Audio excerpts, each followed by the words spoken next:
Es el día 51 que nos reunimos aquí en la Secretaría de Salud. Agradecemos a todos los medios que han estado cubriendo y a todo el equipo de comunicación, tanto de la Secretaría de Salud como el del Gobierno del Estado, al apoyo que hemos recibido para poder estar transmitiendo, para poder estar informando en tiempo y en forma. A todos los medios, como siempre, muchas gracias, y a los que nos siguen desde sus lugares de trabajo o desde su hogar, muchísimas gracias. Aprovecho el espacio para comentarles, mañana vamos a hacer una actualización en base de datos, por lo cual hoy en la noche y mañana en la mañana no tendremos informe, conferencia de prensa, para poder trabajar en la actualización. Y aprovecho de este espacio para decirle al Grupo Larsa Comunicaciones, en especial a la compañera periodista Collito, que cuenta con todo el respaldo de la Secretaría de Salud, y siempre reconociendo, más en estos momentos, su profesionalismo. En lo personal, le digo que cuenta con nuestro apoyo, y muchas gracias siempre por ser tan objetiva, tan profesional en la manera de conducirse y tan respetuosa como siempre lo ha hecho, y todo el apoyo al Grupo Larsa por el inconveniente del día de hoy en la mañana. Viene llegando con nosotros también el representante del IMSS, con ustedes aquí a la rueda de prensa, y cedo el uso de la voz al doctor Gerardo Álvarez, vocero oficial de COVID-19 en el estado de Sonora. Muchas gracias.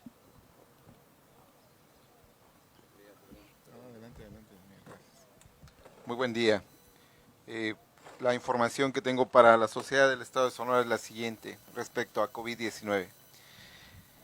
El día de ayer en el país se confirmaron 1.434 nuevos casos de la enfermedad, sumando desde el comienzo 24.905 casos en todos los estados de la República Mexicana. 60% de ellos, es decir, 14.907, han sido casos moderados que se han recuperado bien en casa. Pero 40%, cerca de 10.000, fueron hospitalizados. De ellos, 1.000 ingresaron a unidades de cuidados intensivos y otros 1.032 para ser exactos, requirieron intubación. 58% de los casos son en varones, que es el sexo que predomina, y 42% en mujeres. Además, el día de ayer se confirmaron 117 muertes por la enfermedad, acumulando 2.271 en el país para una letalidad de 9.1%. Como saben, todos los estados del país tienen casos y defunciones. En este último rubro, los que mayor volumen de casos de muertes tienen son la Ciudad de México, que tiene 499, Baja California, nuestro vecino, tiene 251, Estado de México 208, Sinaloa 173 y Tabasco 156 como los municipios, los estados con más defunciones en el país. 1% de las muertes, es decir, 15, sucedieron en personas jóvenes, menores de 25 años. 51% ocurrió en personas en edad productiva, jóvenes entre los 25 y 59 años, en donde la letalidad es de 6.3%, y el restante 49%, es decir, 1.099 muertes, sucedieron en mayores de 60 años, en donde sin embargo la letalidad es alta, es de 22%. No hay modificaciones en los factores de riesgo. La hipertensión, la diabetes y la obesidad son las principales comorbilidades asociadas a las defunciones. 22%, 502 muertes sucedieron en personas que no presentan ningún factor de riesgo ni ninguna enfermedad crónica subyacente. En el mundo estamos cerca ya de 3.5 millones de casos, 1.125.000 sucedieron en Estados Unidos, y le siguen proporcionalmente países de primer mundo, España, luego Italia, luego Reino Unido y finalmente Alemania. Por supuesto que en el continente americano Estados Unidos es el país con más casos, seguido de Brasil, que tiene cerca de 100.000, y Canadá, que tiene cerca de 60.000. En Latinoamérica han confirmado casos Brasil, que es el país número 1, Luego le siguen Perú, que tiene 42,000, Ecuador, que tiene 29,000, México, que está cerca de 25,000, y finalmente Chile. En cuanto a las defunciones, también comentarles que la tasa de letalidad ya se ubica en 7% en todo el planeta y se han registrado 239,604 muertes asociadas a esta enfermedad.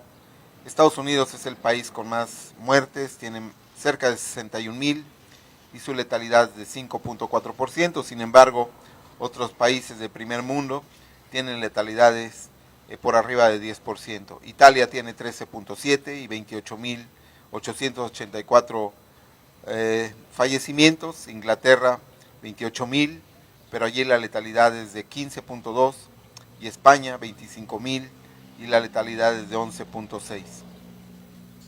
Por lo que respecta a la situación en el estado de Sonora, el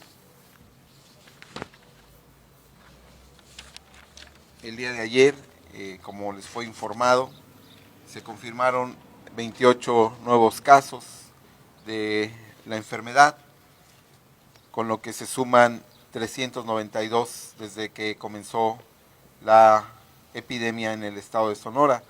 Dentro de esos 28 casos, lamentablemente hubo 2 defunciones en casos no registrados previamente, pero se sumaron otras 2 en pacientes que ya habían sido notificados a ustedes los días previos.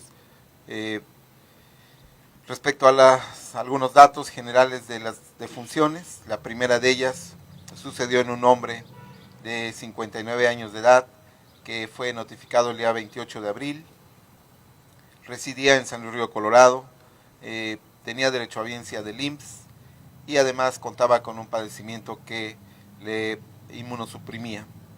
Este paciente comenzó síntomas a comienzos de abril, el día 9, y se hospitalizó en una unidad del Seguro Social.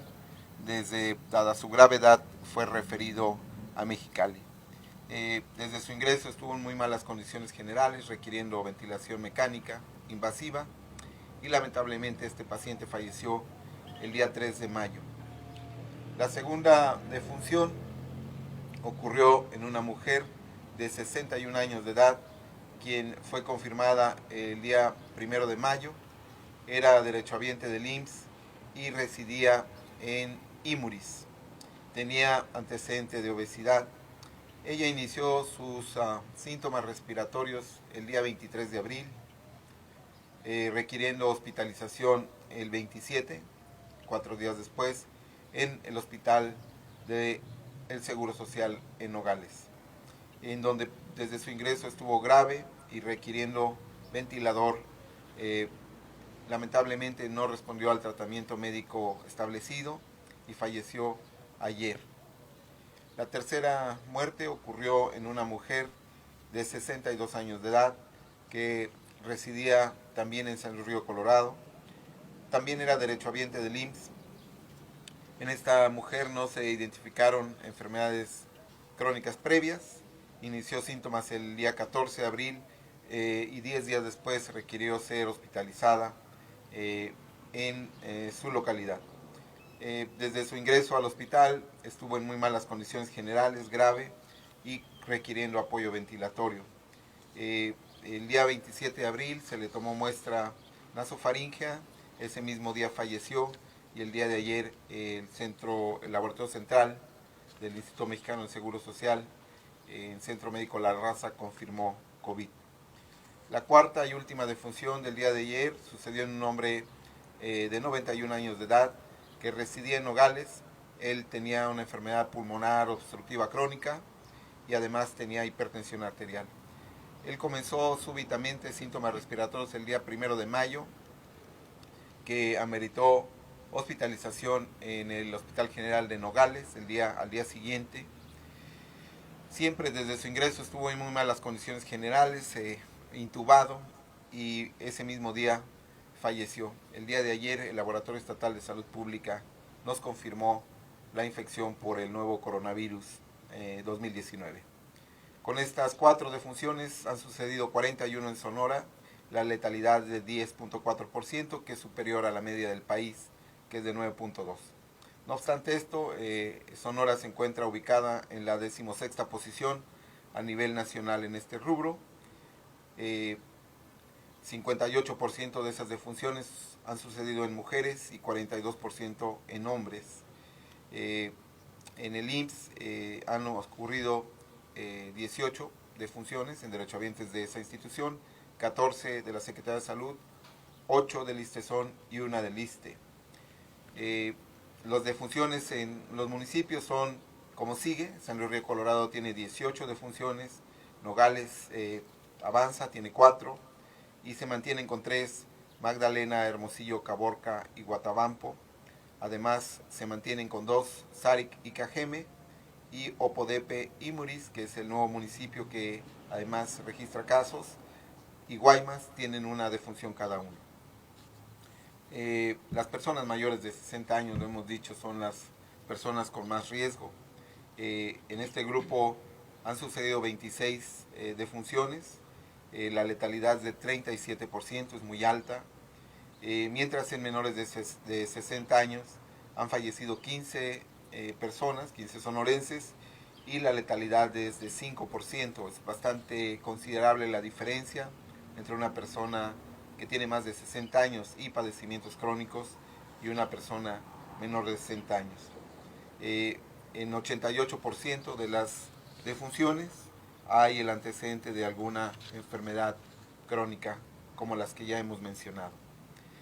Respecto a los casos que afortunadamente no fueron fatales, ocurrieron en 3 mujeres y 23 hombres, residentes de los municipios de Hermosillo, que tiene 15, y que es importante que lo sepan, en la última semana ha duplicado su volumen de casos. Cajeme tuvo 6, Nogales 3, Navojoa 1 y Villa Pesqueira 1, que también es un nuevo municipio que se suma a la lista de municipios con casos. Solo uno de ellos tiene antecedente de viaje, pero no al extranjero, sino a diferentes partes del país, y 2 de ellos son trabajadores de la salud, uno que vive en Nogales y uno en Hermosillo. Con estos 2 trabajadores de la salud se han infectado 126 de todas las instituciones médicas. Es importante que sepan que 13 de los casos confirmados el día de ayer forman parte de un brote que hemos observado, que ocurre en personal de la milicia y que actualmente involucra a 15 personas. Asimismo, se confirmó un caso más en un brote de trabajadores de la salud del Hospital General del Estado, que involucra 3 casos confirmados. En ambos brotes, la investigación epidemiológica se mantiene en curso para identificar casos adicionales. Ayer todos los casos ocurrieron en adultos. 3 de los 26 fueron hospitalizados, 2 de ellos son considerados estables, pero uno de ellos muy grave y bajo ventilación mecánica invasiva. 13 de ellos son derechohabientes de SEDENA, de la Secretaría de la Defensa Nacional, como hemos dicho, por este brote, 6 de la Secretaría de Salud, 6 del IMSS y 1 del ISSSTESON. Les comento finalmente que 68% de los pacientes se mantienen con un cuadro activo, leve, 163 tienen una resolución clínica del cuadro, es decir, mejoraron significativamente sus síntomas respiratorios, y 103 se consideran que se mantienen activos, es decir, tienen síntomas en las 2 últimas semanas de evolución, o tienen una segunda prueba o tercera prueba de laboratorio positiva al virus. 61 personas tienen curación virológica, no tienen ya evidencia del virus en su cuerpo. Otros 24 están hospitalizados, 10 estables y 14 muy graves. De estos 14 que están muy graves, 6 tienen ventilador, y pues las 41 defunciones para sumar el total de casos que tenemos. Seguimos investigando y monitoreando casos. Tenemos 140 que están en estudio todavía, bajo monitoreo diario, y como les hemos comentado, seguimos trabajando intensamente con actividades de promoción de la salud a partir del perifoneo que estamos haciendo, y a través de los mensajes en tiendas de autoservicio. Quisiera, antes de pasar el micrófono al doctor Daniel Pérez Medina o a las preguntas que tengan, señalar un tema que me han pedido y que sí es importante comentar por el próximo día 10 de mayo, la posibilidad de que la gente acuda a los panteones, a visitar pues a sus familiares, a su mamá, a sus abuelos, sus tías que hayan fallecido por este día. Sí es importante que, aunque por supuesto cultural y emocionalmente hay vínculos que nos atañen de forma profunda a esos seres queridos, es importante que mantengamos, que pospongamos, que difiramos la visita a los panteones, que evitemos las aglomeraciones en estos sitios, porque por supuesto vamos a insistir en que la cercanía física, el contacto que tengamos cercano entre los humanos es lo que facilita la transmisión del virus. Entiendo la importancia cultural e insisto emocional de hacer esta visita a los panteones, pero ha sido una preocupación que varios presidentes municipales nos han externado y es válida esta preocupación, y por eso desde el punto de vista técnico voy a insistir, es fundamental que evitemos, que pospongamos la visita a los panteones para evitar el contacto cercano entre las personas, evitar aglomeraciones. Ustedes saben que la convivencia en espacios públicos, aunque sean abiertos, facilita o puede favorecer el contagio del virus entre los humanos. Entonces, una recomendación, un exhorto. Este día tenemos reunión del Consejo Estatal de Salud y por supuesto lo hablaremos allí para formalizar el exhorto. Entonces, muchas gracias, este es el informe. Si tienen ustedes alguna pregunta, aquí estamos para responder de la mejor medida posible.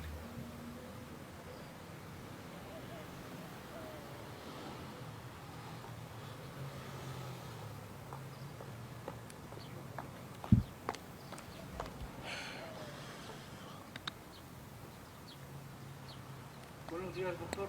Germán Contreras de Noticias.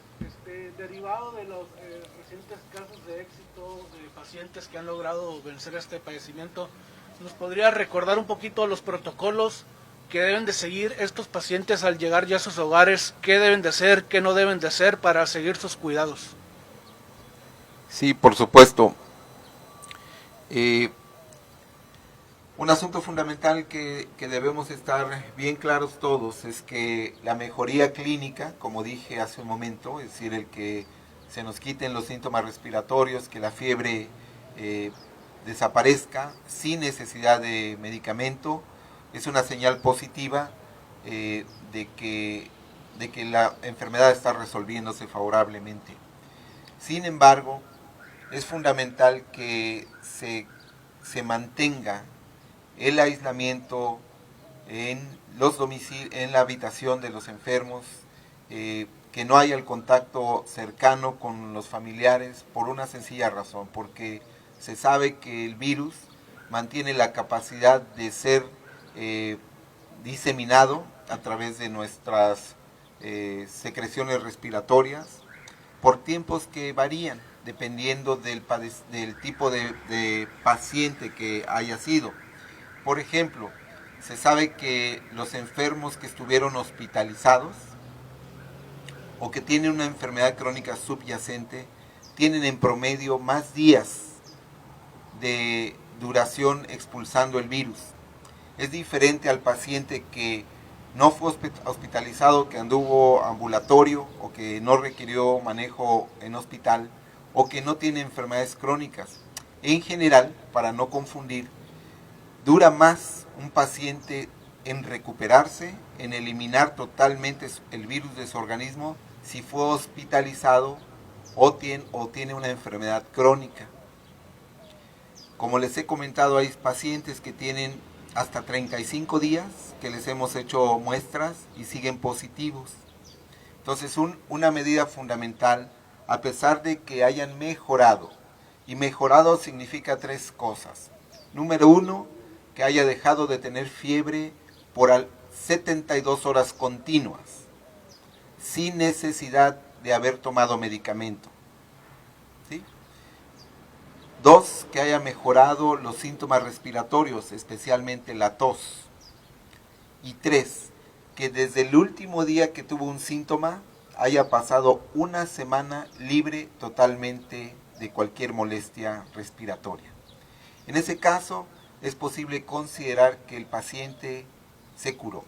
Ahora, desde el punto de vista del laboratorio, debe haber negativo su segunda muestra nasofaringea o faringea. Entonces, el paciente, aunque esté mejor clínicamente o haya sido dado de alta del hospital, debe mantener los cuidados en casa de aislamiento, lavado frecuente de manos, estornudo de etiqueta, uso de cubrebocas, no solamente él, sino su cuidador más cercano. Eso es el protocolo que debe tener un paciente que ha mejorado y fue dado de alta, o que se mantuvo en casa porque no estaba grave, pero requiere que tengamos la certeza absoluta de que no está eliminando virus. Buenos días, Ángel Lozano de Uniradio y el Diario de Sonora. Para el doctor Pérez, si nos pudiera ampliar la información acerca del brote que surgió en Nogales, cuántos contactos directos ha estudiado y si hay más casos sospechosos. Y para el doctor Álvarez, si nos pudiera ampliar también, ayer comentaba de un brote en un campo agrícola. También si nos pudiera ampliar la información. Gracias, buen día a todos. Sí, tenemos un brote personal en trabajadores de la salud en la UMF 64 de la ciudad de Nogales. Actualmente tenemos 29 trabajadores en seguimiento y también el análisis por parte del área de epidemiología sigue en curso, buscando contactos. Se están tomando las muestras y ya confirmamos a 12, es información que compartimos con Secretaría de Salud. Y actualmente hay acciones, como ustedes se enteraron, cerramos la clínica un día para sanitizar las áreas y reactivarnos. Y también se hizo la gestión para el personal que se envió a su casa a cubrir las áreas y reforzar las medidas, la parte de sana distancia dentro de la clínica, la parte de alcohol gel, la parte de medida de temperatura o chequeo de temperatura en los filtros de entrada y salida del personal. Esas son las acciones hasta el momento. Respecto al brote en un campo agrícola, pues efectivamente lo hemos notificado. Ha involucrado a 8 trabajadores agrícolas que laboran en un campo. Por supuesto que los factores de riesgo asociados a ellos es la cercanía en la cual laboran, en la cual se transportan desde la localidad de donde salen hacia los campos agrícolas, que por supuesto es de dominio público, y eso favorece que se hayan establecido el brote. Afortunadamente han transcurrido 72 horas sin la aparición de más casos. Evidentemente no es posible todavía concluir que el brote ha sido mitigado, porque para que esto ocurra deben pasar 14 días sin que haya nuevos casos, porque es posible que algunos de esos sujetos que ya han sido infectados por el contacto con trabajadores estén incubando y que en los días siguientes pudieran aparecer nuevos casos. Todos los días la Brigada Epidemiológica de la Jurisdicción Sanitaria 1 está monitoreando la presencia de pacientes con fiebre bajo una estrategia que se llama red negativa de notificación diaria, y estamos buscando más casos adicionales. Tenemos 72 horas sin que haya nuevos casos, pero por supuesto que aún continúa bajo el seguimiento estrecho, porque, insisto, necesitan pasar 14 días.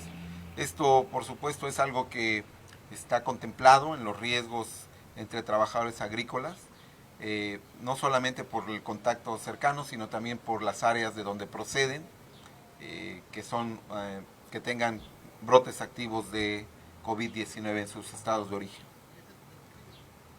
el campo agrícola es del municipio de Hermosillo, es correcto. Buen día, doctor. Leonor Hernández del Imparcial.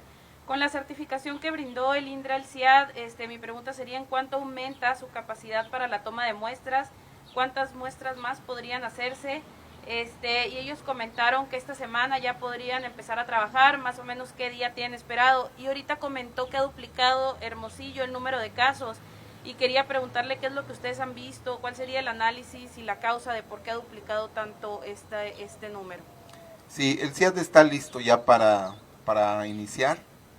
Esta semana ya estaremos transfiriéndole muestras para que se acelere la velocidad de respuesta del Estado.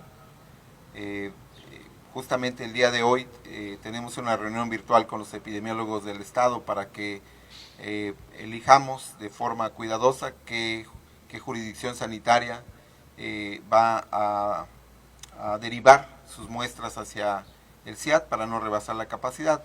En este momento se estima que podríamos aumentar la capacidad hasta 200 muestras diarias, es lo que estamos estimando, considerando la capacidad del laboratorio estatal y del CIAD, y esperamos que gradualmente podamos concretar lo del apoyo de la Universidad de Sonora, que ya está todo listo. Nos faltan los reactivos, que es una situación difícil de conseguir, ¿no? Es francamente complicado ahorita conseguir reactivos que permitan terminar la formulación, la receta, voy a decirlo de forma simple, para que trabajen. Pero ya el CIAD de esta semana, hoy tenemos reunión, yo creo que mañana estaremos ya transfiriendo, derivando muestras de algunas jurisdicciones sanitarias al CIAD para desahogar el trabajo del Laboratorio Estatal de Salud Pública. Respecto a la duplicación de casos en Hermosillo, sí, por supuesto, es algo esperado dentro de la dinámica y de las proyecciones que teníamos para los principales municipios del estado. Por supuesto que Hermosillo se entenderá por su volumen poblacional, su movilidad. Es el municipio en el cual tenemos proyectado que ocurrirá el mayor número de casos. Por supuesto que esto dependerá, insisto, de qué tanto apego tengamos a las medidas de limitación de la movilidad poblacional. Pero evidentemente sí hemos observado brotes en la ciudad de Hermosillo que han dado saltos cualitativos muy rápido. Si recuerdan, hemos tenido ya brotes en el personal de la milicia, en el personal de los jornaleros, en trabajadores de la salud, y se está presentando en algo que se llaman clusters, ¿no? O sea, agrupaciones, racimos de casos que incrementan de un día a otro considerablemente el volumen de casos en la ciudad. Afortunadamente, en el caso de Hermosillo, tiene una letalidad en el municipio de Hermosillo más que la ciudad. La letalidad del municipio es de las más bajas del estado, la letalidad es de 3%. Si la comparamos con algunos otros que han tenido volúmenes importantes como San Luis, por supuesto que es 4 veces menor a la letalidad que se observa en San Luis Río Colorado, lo cual por supuesto habla de muchos factores que tienen que ver con la distribución de la edad de las poblaciones, la prevalencia de enfermedades crónicas y una serie de cosas. Buen día, Germán Carvajal de Azteca Sonora. Primeramente para el doctor Pérez, se sabe que la clínica 14 es la que está habilitada aquí en Hermosillo para pacientes COVID.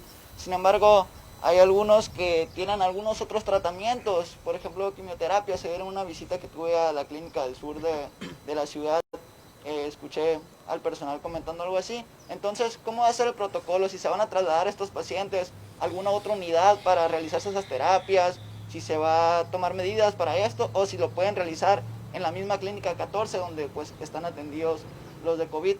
Y para el doctor Álvarez, hay mucha curiosidad acerca de los que pues tenemos enfermedades respiratorias, por ejemplo el asma. ¿Qué medidas un poco más estrictas se pueden tomar para estos pacientes y hasta dónde estos pueden decir, bueno, ya tengo que ir a un centro COVID para atenderme, ¿no? Hasta qué síntomas, debido a que pues siempre presentan alguno u otro de estas características? Gracias.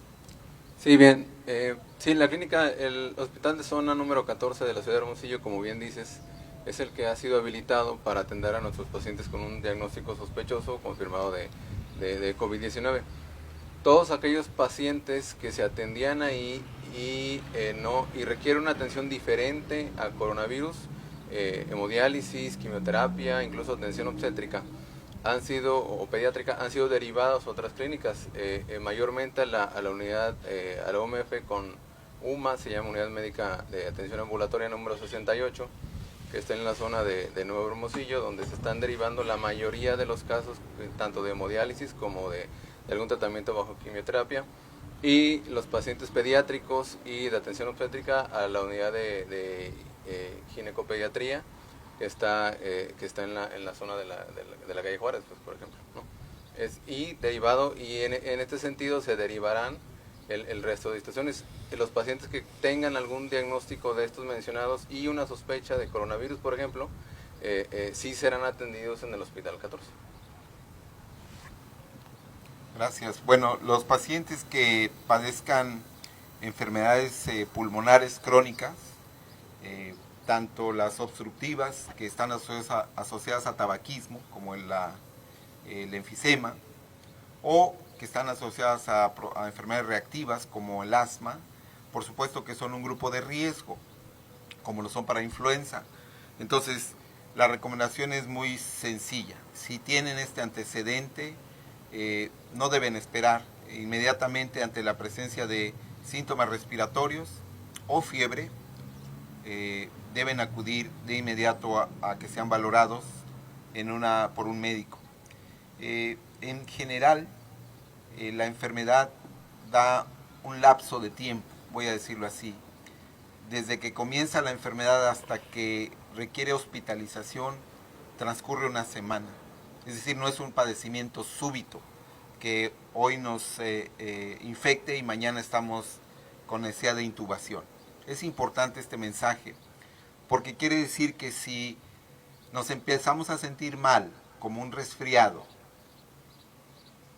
debemos pensar en COVID, ¿no? Debemos descartar que sea COVID, porque si dejamos pasar los días, el daño de las vías respiratorias es progresivo, debido a una unión que hay entre una proteína una glicoproteína del virus y una enzima que tiene nuestras vías respiratorias. Una vez que se ocurre esa unión, el daño del tracto respiratorio inferior es ya muy grave, más difícil de tratar. Entonces, los pacientes que tengan una enfermedad pulmonar crónica, o los que ya hemos mencionado, pero en este caso la pregunta fue asma, cuando tengan un síntoma que sea malestar general, dolor de cuerpo, fiebre, o por supuesto síntomas respiratorios como dolor de garganta, dolor de cabeza o tos, no dilaten, no duden, acudan a que el médico los valore y determine si tienen sospecha de COVID o no. ¿Para qué? Para que no vaya a haber un daño serio a su epitelio respiratorio, a sus vías respiratorias, y tengan oportunidad de ser manejados de forma más sencilla. Entonces, inmediatamente, no deben esperar a que transcurran los días, 3, 4 días para ver cómo me pongo. Esto abre una ventana importante a que se puedan agravar.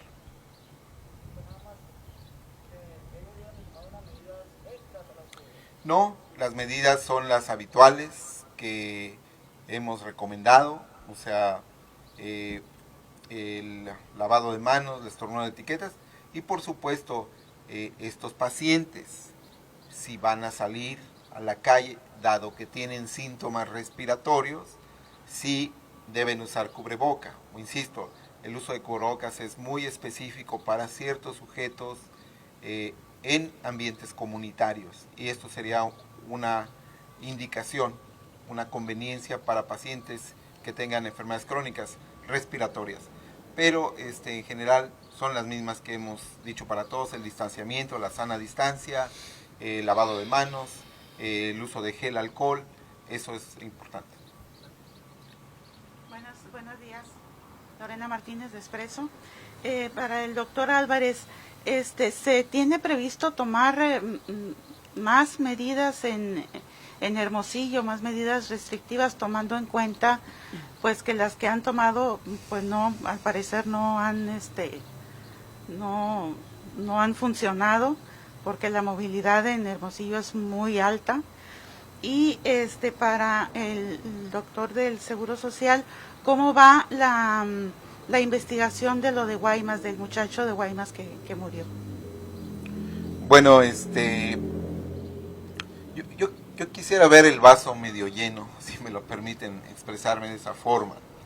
En realidad sí se ha incrementado la incidencia de casos en Hermosillo, probablemente pues asociado a múltiples factores, pero en los análisis epidemiológicos que hemos hecho, debo también, por supuesto, reconocer que el objetivo de las medidas de contingencia se ha cumplido. O sea, no ha habido un crecimiento exponencial, la curva, digamos que tiene de crecimiento, tiene, por decirlo así, tiene un freno de mano, y eso ha ido haciendo que el crecimiento no sea, insisto, abrupto ni exponencial, está aplanado dentro de un crecimiento que se esperaba ocurriera, dado los contagios y la movilidad poblacional. Entonces, sí ha sido cada día más complicado, cada vez más difícil, tanto las instancias de seguridad pública como de la Secretaría de Salud han cada vez encontrado más resistencia de la comunidad a mantenerse en casa, pero vamos a insistir en ello. Estamos en el último jalón, estamos tratando de contener que en el pico de la epidemia, en la época más álgida de ella, se favorezca la transmisión. Entonces, Hermosillo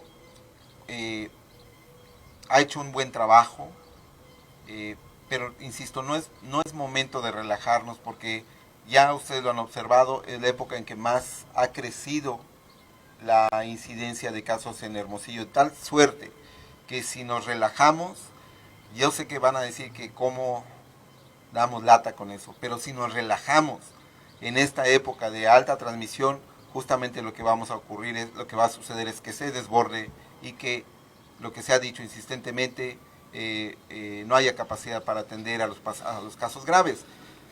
Es importante, y con esto concluyo y le doy el micrófono al doctor, no es un padecimiento menor.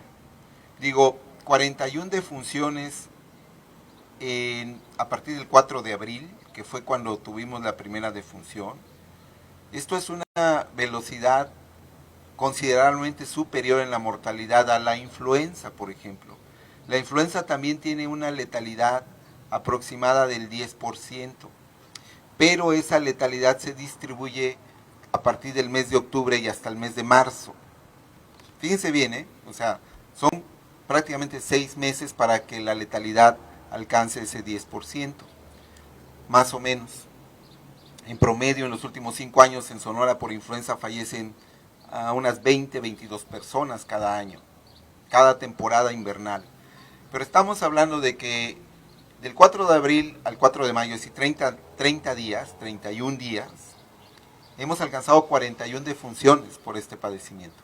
O sea, no sé si dimensionamos con exactitud este riesgo, este peligro.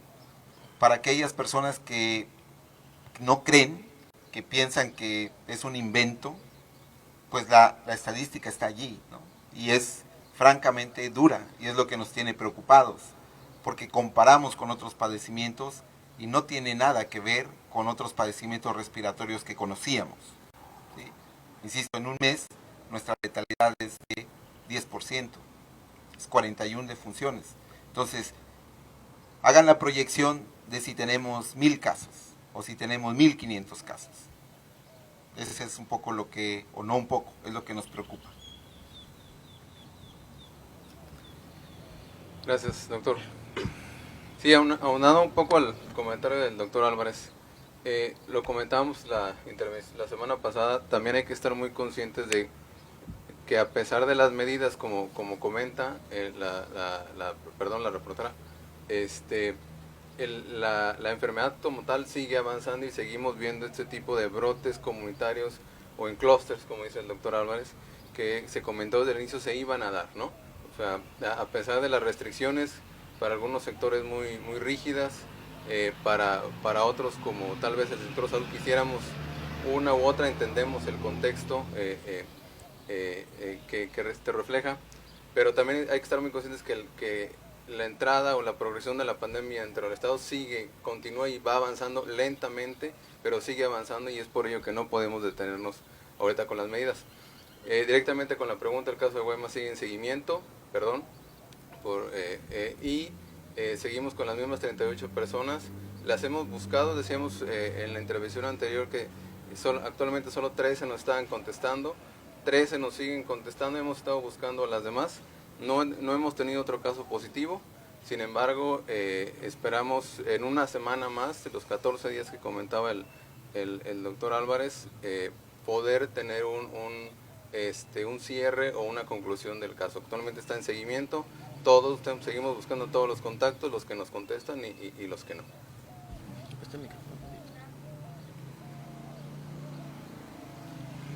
Agradecemos el equipo de transmisión de redes. Vamos a cortar en redes sociales la transmisión en vivo.